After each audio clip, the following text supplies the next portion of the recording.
Hello, hello, beautiful Starseed. Welcome back to the channel, Taurus. This is all for you. I am really excited to go over the astrology for Scorpio season, for Taurus, Sun, Moon, Venus, and Rising, mostly Rising for the astrology.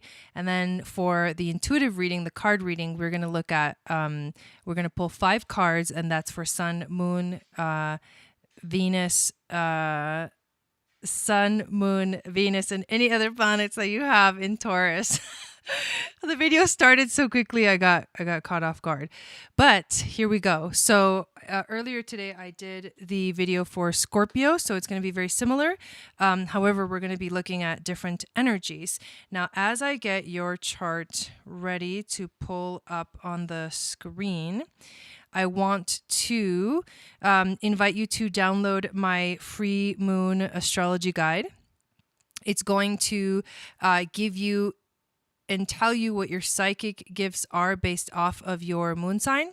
And it'll also enter you into my email list, which is the best way to stay in contact with me for any special events coming up, any special offerings, new courses, all that good stuff. When you get on the email list, I actually also send out a weekly moon magic report, which is basically the astrology, the forecast for the week. Taurus Valerie says, that's hilarious. It's all good. Come hang out. Let's talk about all the Taurus people. But that is very important to get on my email list. Cannot tell you how important that is. And make sure to follow me on Instagram at Channel for Grace, at Moon Goddess Training. We're doing a 40-day meditation, so you can join us for that on that Moon Goddess Training Instagram page.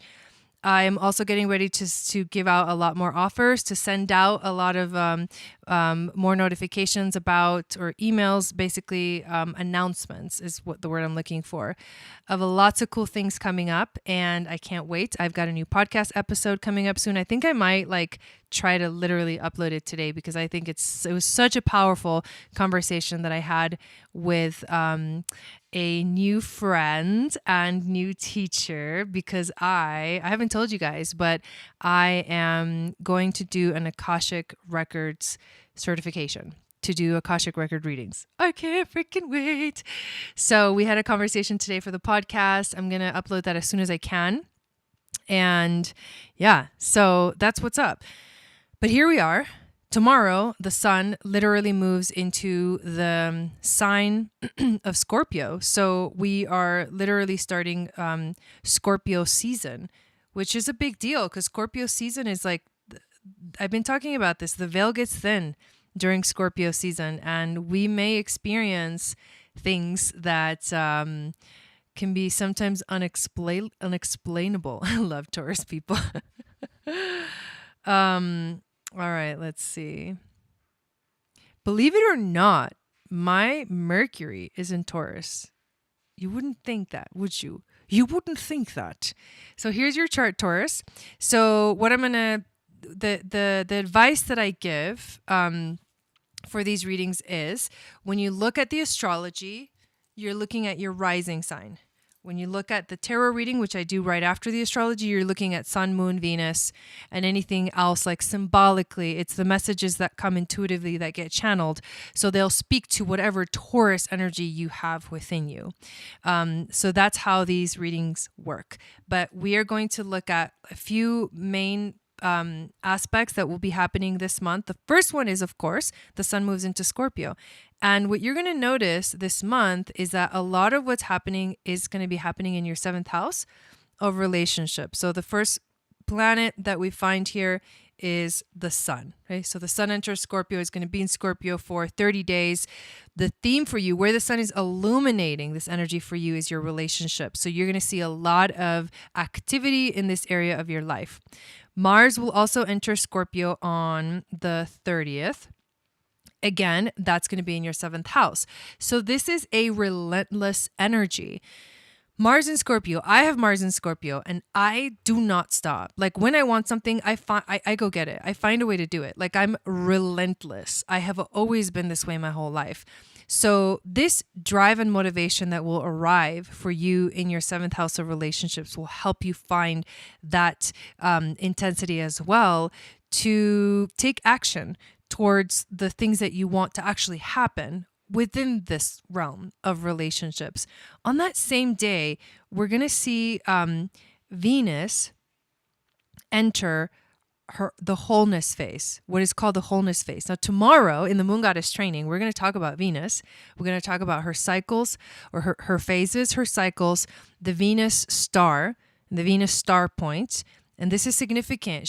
On the 30th, she enters into this new phase called the wholeness phase. So here's Venus in your 8th house, bringing about a lot of change, endings to new beginnings, and it's reflected in the realm of relationships because Venus rules relationships in general. Now, when Venus enters the wholeness phase, she's still an evening star.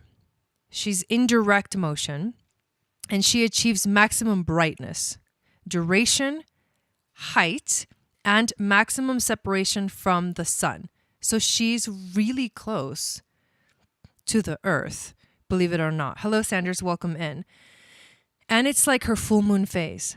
If you were going to compare the moon and Venus, Venus has 13 phases. There's 13 moon centers. The moon goes through different phases as well. And the energy of the full moon is the most intense, passionate, everything gets heightened. And that's where Venus is going to be at starting October 30th for 50 days. So her velocity decreases to a standstill. And she's the brightest star. The brightest she has ever been. She might actually be the brightest star because she's not that far away from us. And I've been showing her on my Instagram videos how bright she is in the evening. You'll see her. She rises in the evening when the sun is setting. It's so beautiful to watch her cycles. But she begins her final approach to Earth by the end of this phase. The phase lasts 50 days, and our personal dharma is about actualizing our individual potential in complete service to the betterment of the world. How beautiful is that? And that has to do with our relationships. It's amazing, amazing information looking into the Venus cycles. I actually have a whole module on Venus. By the way, if anybody ever wants to learn astrology, I teach astrology. I have a course. It's called AQUARIAN Astrology, and every module goes deeper and deeper into the world of astrology. There's already 6 modules out. I believe 6 modules, yeah. And then in November, we're going to do module 7, which is all about Jupiter. So that was going to be a really fun one. But that's what happens on October 30th. Mars enters Scorpio, Venus enters her wholeness phase. She's like her full moon phase.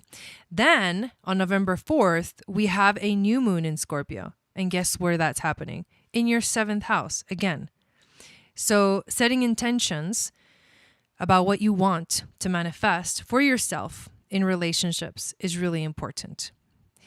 When Venus enters Capricorn the next day, that's going to shift the energy of Venus. So she's going to be now in your 9th house instead of in your 8th house.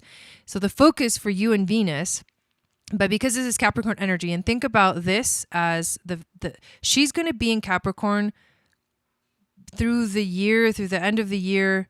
Once she enters into this sign on the 5th of November. Ooh, why does that sound familiar? Is that from that movie? Anyways.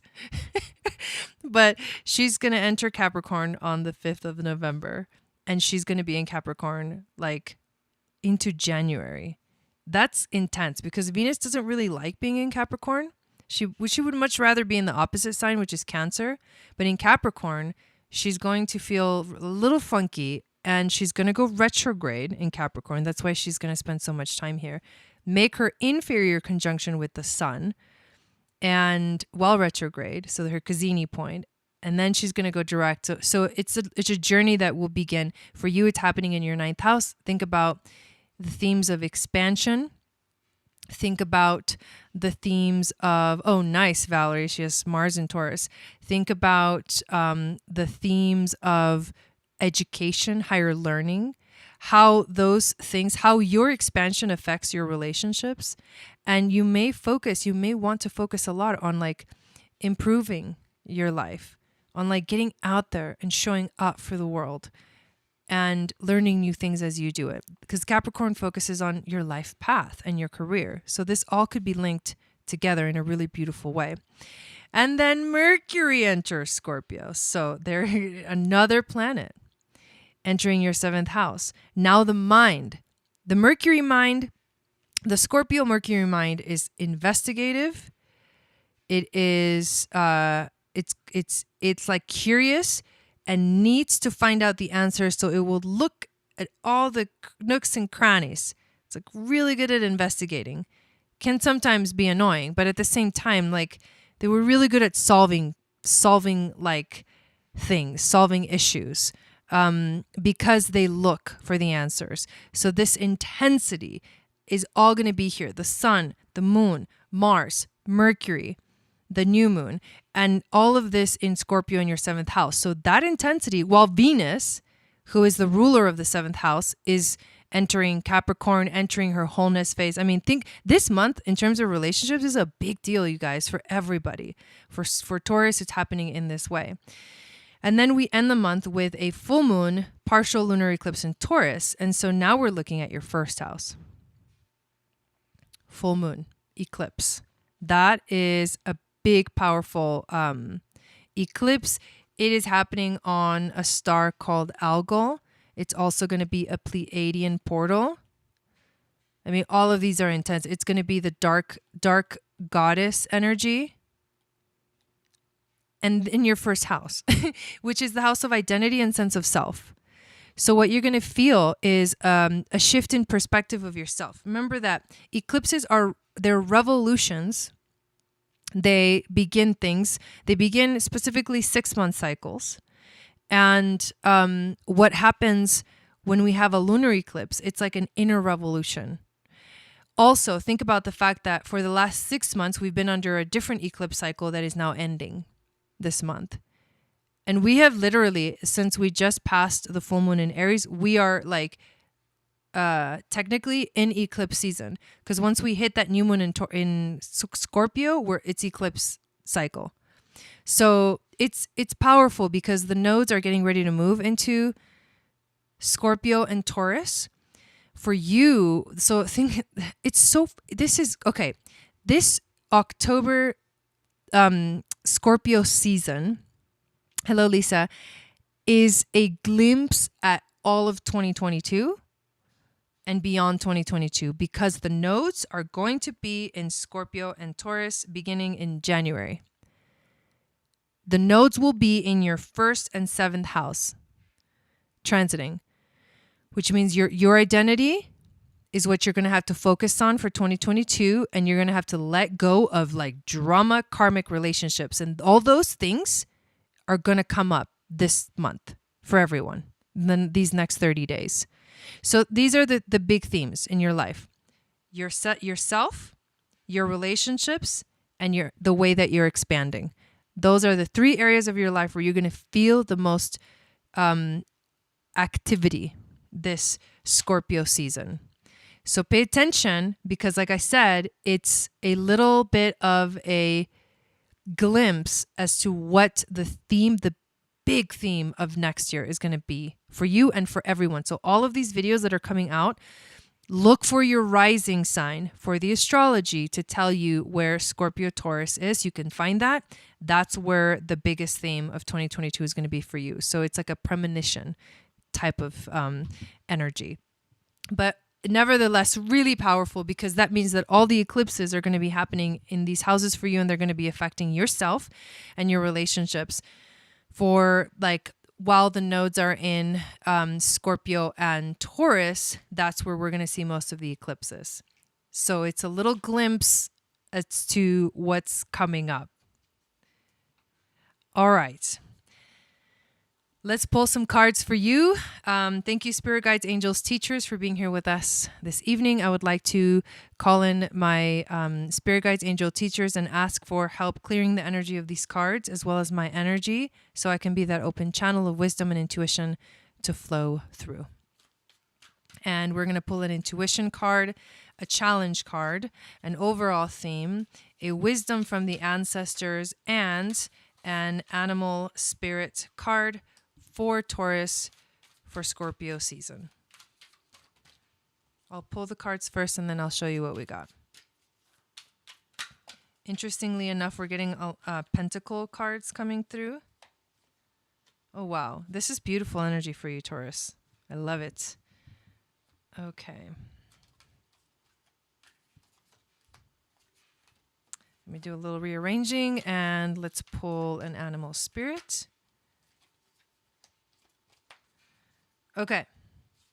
So, first card that we got is in the intuition position is the Nine of Pentacles. So she's dancing in this card. There's a door, looks like a portal. I feel like we're definitely all moving into some kind of portal. Some door is definitely opening right now for all of us. When we look at the Nine of Pentacles, what we can see is actually growth. It's actually, there's abundance found here. But what it really is the fact that you get to enjoy the luxury, the satisfaction of having like accumulated wealth in whatever way, shape, or form that is arriving in your life. You've accumulated wealth and abundance in your life, and now you get to take care of yourself. Now you get to enjoy it. Now you get to feel the luxury of that. So I actually think that's really beautiful that this is the first card that is coming through for you. And then the next one, which is the challenge. This is the challenge, the Six of Pentacles.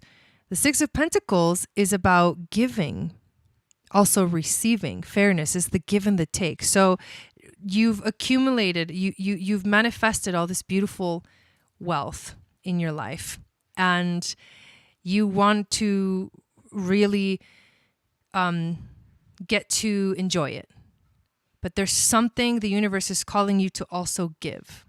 And so that's going to be a challenge, because especially if you've been working so hard, you don't want to give what you just got, you know?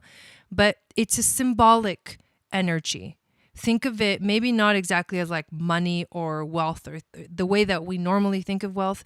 Think of it as an opportunity for you to enter a world, right? The door. Enter a world where you get to give and receive.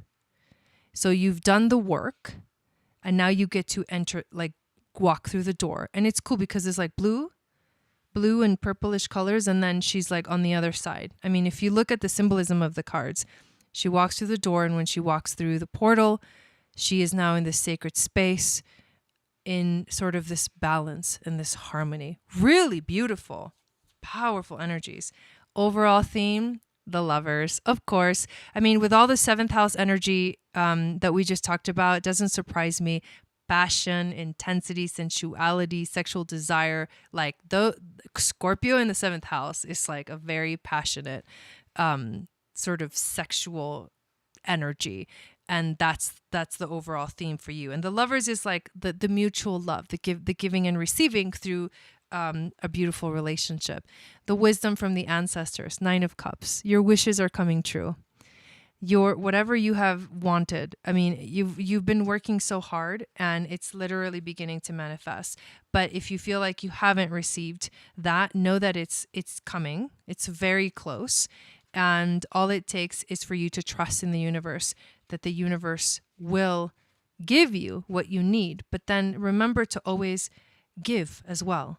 You're learning about the balance of giving and receiving this month. I think that's super powerful and super beautiful. And the animal that you got is the rabbit. This is very interesting, because the rabbit, the symbol of the rabbit is afraid of everything. It's overwhelmed and it's frozen. So the rabbit loves to remind his friends that someday the eagle will swoop down and eat him. This is negative talk. He talks and talks and talks about it so loudly, in fact, that one day the eagle hears and thanks him for the great idea. Rabbit energy is alive when we are scared, most often about the future, and we become our own worst enemy. We sign up a dust cloud of fear and then complain to others that we are lost. Notice your thoughts and your words. Oh, rabbit, they shape your destiny. Ooh, what a powerful, yes, that makes sense. You're manifesting right now. You're like majorly manifesting, and this is relationship related for sure. You're entering a whole new realm this month, calling it in. What are you calling in? You're calling in whatever you're focusing on. You're calling in whatever you're talking about, your words and your thoughts, and they're shaping your destiny. So what kind of destiny do you want to manifest for yourself this month? Pay attention. Remember, this is a glimpse of all of next year. So if you're in balance this month, you're gonna be sensitive, but you're also gonna solve issues, solve problems, and you're gonna be a good listener. If you're out of balance, you're over explaining things, talking too fast, not thinking, moving too fast, right? And in fear. So to bring to balance, you may think about spending some time in silence, spending some time with yourself, spending some time in nature to clear your energy. But overall, this is a really beautiful message for you guys. I am impressed with these cards, Taurus. But Scorpio and Taurus, of course, I did the Scorpio video earlier. These two signs, these two polarities they're a big factor. Like Scorpio and Taurus are going to be feeling like really intense energies this month because of the fact that the sun and the moon, the new moon and the full moon are going to be in those signs. So that's why I do those two first, because you really need to know what's coming. If you're like sun, or you have any strong energies within that specific astrological season, you want to make sure that you know what's coming. So thank you so much, you guys, for being here. Those of you that were here live and those of you that are watching the replay. Have a beautiful evening. I will be back in a little bit to do another one of these videos. And then later on today, if you want a mini reading, I'm going to be live as well, 6 p.m. Pacific, 9 p.m. Eastern, to do mini readings. So thank you, Scorpio. Good luck. Make sure to check out all the links below. If you're interested in a special holiday reading, which is only going through December 31st, sign up today. It's a very different type of reading than I'm used to, or that you guys are used to, that I have provided for the public. And it's basically a whole hour, a one-on-one like session with me. It can be, it's all mixed in. It's intuitive. And all of the modalities that I have learned and was trained in are available to us to use. So tarot, oracle, channeled readings, connecting with your spirit guides, looking at your astrology, looking at your gene keys, even so many different things that can manifest, and we're going to co-create that beautiful energy together. So check that out. I'll see you guys soon, and I hope you have a beautiful Scorpio season.